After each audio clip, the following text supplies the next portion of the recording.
Une jeune scientifique, spécialisée dans la préservation des pandas, s'était isolée dans les montagnes.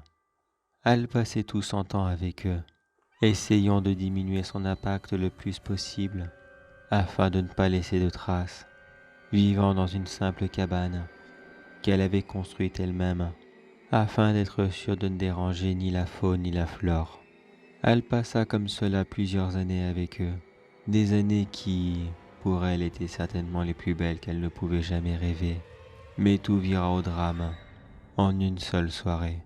Ce soir-là, elle faisait ses rapports dans sa cabane. Comme tous les soirs, elle écrivait dans son journal les comportements différents des pandas, afin d'être sûre que les récentes activités humaines ne les dérangent pas dans leur vie tranquille. Quand elle entendit en loin un panda qui appelait à l'aide. Bien sûr, elle ne parlait pas leur langue, mais après toutes ces années, elle était capable de reconnaître quelle signification avaient leurs cris.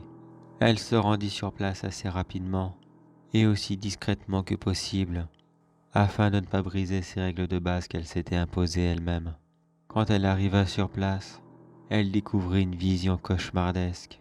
Le panda était dans une petite clairière, éclairée par les faibles rayons de la lune, rampant avec les pattes avant, alors que celles de derrière saignaient abondamment. L'animal continuait de hurler et d'appeler à l'aide.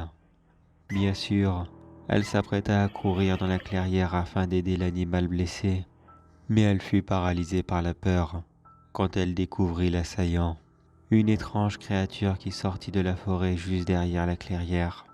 Elle ressemblait à un animal, mi-homme, mi-cerf, comme un centaure, mais en version féminin, avec d'immenses bois ornant sa tête, et qui attrapa le panda par les pattes pour l'amener à la hauteur de son visage et le mordre d'une telle violence que la blessure en fit mortelle.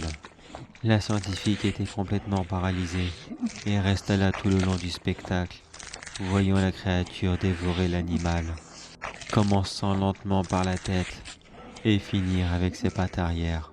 Cette créature en licha même le sang présent sur le sol, afin de ne laisser aucune trace de l'animal, qui avait alors complètement disparu. La créature avança droit devant elle et disparut aussi rapidement qu'elle était apparue.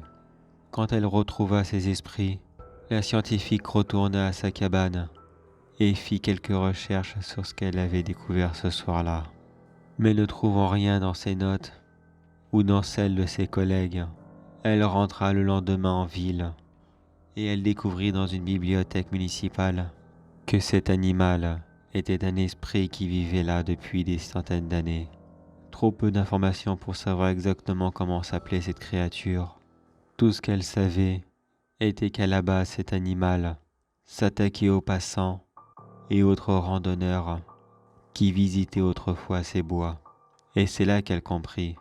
Elle avait certes réussi à transformer cette zone en une mini-réserve naturelle où les promeneurs ne pouvaient plus venir.